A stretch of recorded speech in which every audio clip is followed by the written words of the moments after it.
Máme 1. máj a s ním přichází oblíbená a vyhlášená akce v Moravské Nové Vsi Den lidových řemesel, která se konala již po 24.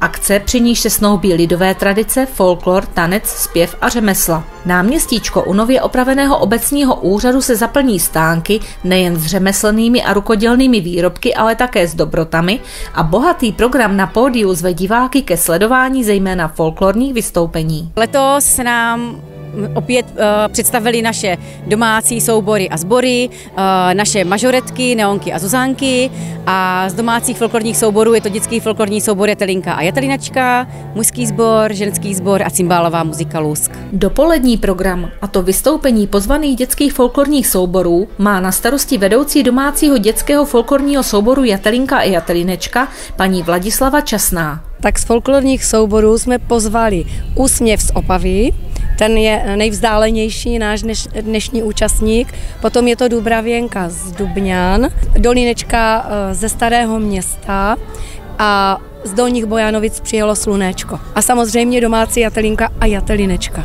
Vy jste potom navázali vlastně školou folklorních tanců, což musí být určitě zajímavé pro děti, takže co se na té škole folklorních tanců děje, kde to bylo a jak vlastně vznikl ten nápad?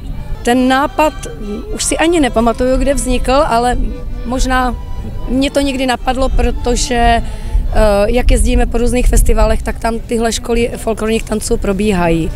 Tak jsme to jednou zkusili a mělo to obrovský úspěch.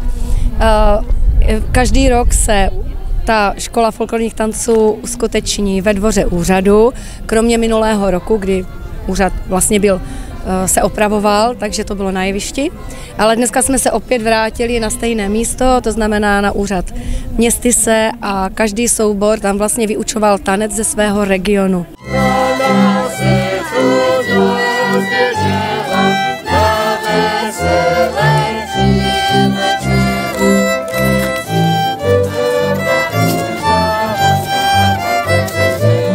My jako Jatelinka jsme učili děti vrtěnou, folklorní soubor Dubravěnka nás učila skočnou, děti z Dolinečky ze Starého Města vyučovali čardáš a děti z Opavy, vlastně Úsměv, soubor z Opavy nás učil figurální tance z Opavska.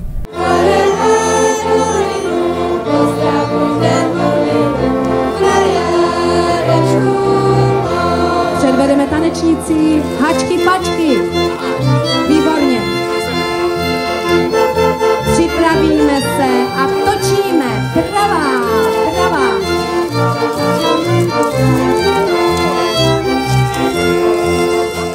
Dětský folklorní soubor Jatelinka minulý víkend postoupila z krajské přehlídky na celostátní přehlídku dětských folklorních souborů do Jihlavy a Městys je na místní folklor právem hrdý. Je to velký úspěch, hlavně vedoucích, kteří ty děti vedou.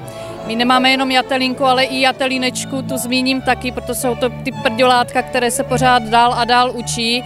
A z těch právě vyrostli ty, kteří jsou v Jatelince a mají tyto úspěchy. Takže ta práce s něma opravdu od těch 3 let je důležitá a pokračuje do té naší vítězné Jatelinky, která se probojovala do Jihlavy a myslím si, že už je to po 3., co se tam probojovala mezi nejlepší dětské folklorní soubory v republice.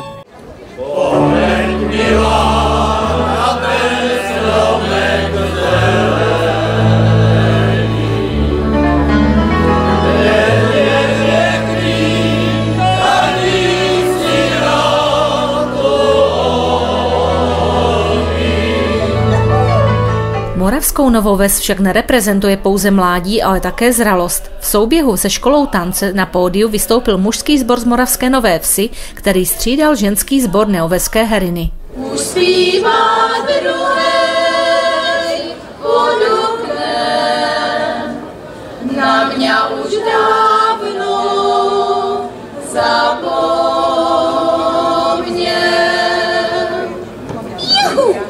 Den lidových řemesel však nenabízí pouze folklor, tanec a zpěv, ale také spoustu stánků se zajímavostmi. Kolik tady máte letos stánkařů, kolik je tu stánku a co všechno třeba tady v nabídce je? Bude tady na 50 až 60 stánků i s občerstvením. V nabídce jsou různé rukodělné výrobky, dřevěné, šperky, potom stojí různé dílničky na vlékání korálků, malování na sádru, je tady i hrnčířský kruh, takže opravdu si můžou děti vyzkoušet různé lidové řemesla.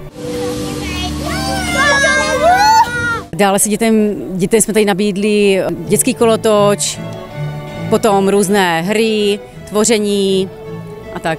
V letošním roce městy z Moravská Nová Ves slaví jedno velké výročí. Paní starostka toto výročí připomněla také návštěvníkům a místním na pódiu a i nám jej svěřila. Je to výročí 760 let jmenování osady Walsdendorf, tehdejší na obec. A to bylo v roku 1265, jmenovali olomoucký biskup Bruno na obec, takže jsme od roku 1265 obcí, což vlastně dává těch 760 let.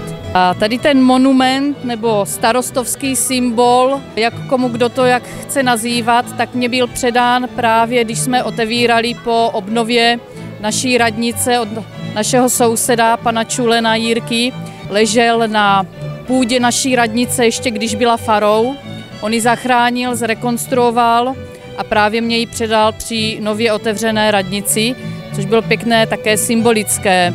Program na pódiu dále pokračoval a vrcholem folkloru bylo vystoupení národopisného souboru Břeclavan s pásmem, které vytvořili k příležitosti 70. výročí souboru. Ze zahraničních souborů se předvedl folklorní soubor Karpaty z Bratislavy a večer lidi roztančila Sára Milfajtová a The People a také skvělý The Muzzles. Skvělá atmosféra, nádherné počasí a 1. máj. Tak to je Dne lidových řemesel v Moravské Nové Vsi čas.